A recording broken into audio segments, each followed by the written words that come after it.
between the both of you, I gotta ask, who am I sending my therapy bill to after, like, y'all put me through so many years of just send it. who? I'll give you my address. All right.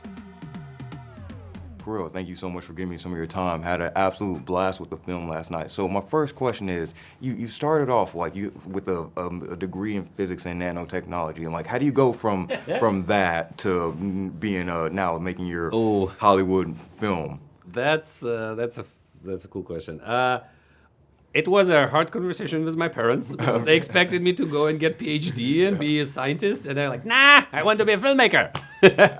But I always was a movie geek. I always watched a lot of movies. And when I was on third year of university, I just started to make short movies with my friends and like with no script, just like for fun and the process. And it just like this hobby just grew. And at some point I understood that I think I want to spend all my time making movies and not like doing science. And it was a big risk.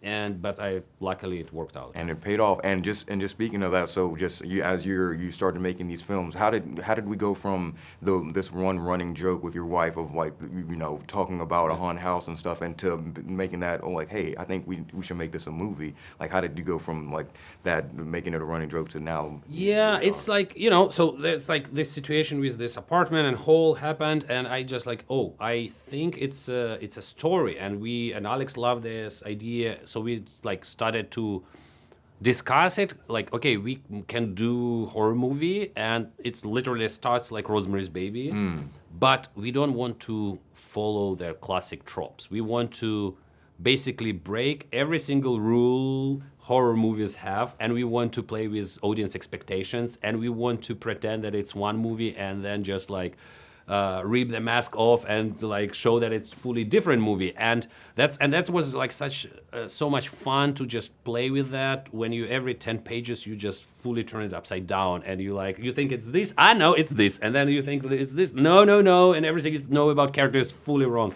So it's Absolutely. And with that, just from the fight choreography of it all, I know you mentioned that it started, you wanted the first part of it to feel more grounded, and by the end of it, we get to like almost anime action type level. So can you just talk about like not just choreographing the actual choreograph, but like choreographing the tone of it to like, make it feel like it's escalating with the film? Yeah, it's cool because like I do storyboards. I like a lot of preparation work behind it. And we start with the storyboards, and while I'm working on storyboards, I also try to find the right music, even though it won't be, maybe it will be changed or won't play in the final movie, but it helps to like find the tone and the pace and tempo of it, and you just like, you have this rhythm. So I drew the storyboards based on that, and then you bring in stunt team, and you just like build prefaces using like, and camera steps in like a character, and it starts move with the characters around, and you like work on that until you have your cast members and they come in, and basically you like have this like cycles of preparation that when you are ready, it's like a very rehearsed dance with like all crew members and camera and cast members and everyone, and you just go and shoot it, and it's I love that. Well, like we mentioned earlier, this is more so you've done films but as far as you have to more so do it on your own or like with the help of friends. But this is first endeavor into like a Hollywood studio. Is there anything that you learned along the way of like, like this is I must tell, what I was surprised. I was worried because I had 2 features that I made, and they were like much smaller, and I was worried a little bit because now I have like, I have studio behind me and budget and all that like weight and responsibility. But what I found out, it's so much easier to make a movie when you have resources.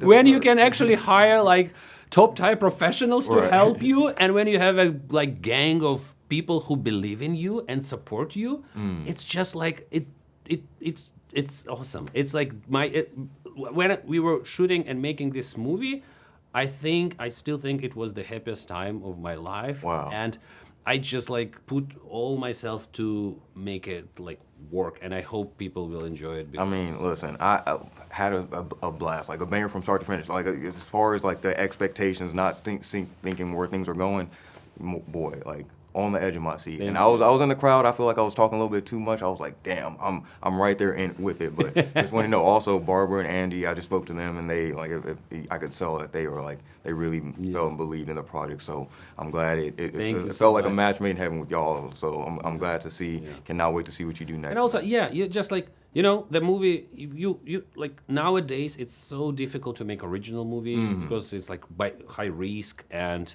especially like a crazy movie like this, which like what the fuck is this? It's like comedy and horror and action and everything, and just like Barbara and Andy meeting them and having them believe in the like project and be able to bring this wild, crazy thing into the world. It's fucking blessed.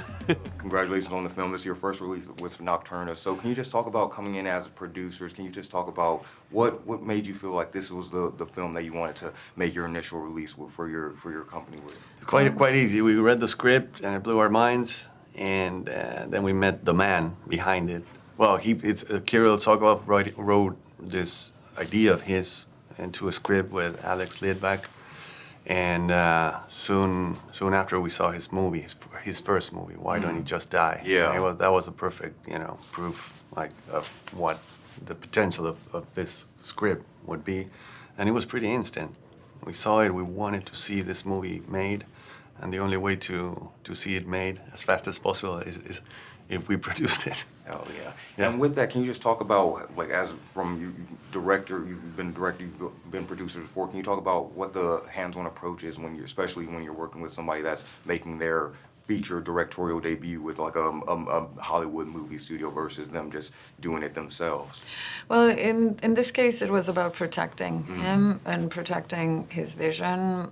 You know, when you're making a movie in a studio system, there's a lot of cooks in the kitchen, and a lot of very capable cooks. It's Right. not criticism. It's just that you have to make sure that there's one artistic voice, singing loud, and that should be the writer-director. And you want to make sure that he can take his vision all the way Our to dad the says- finish line. Our dad says a camel is a racehorse designed by a committee.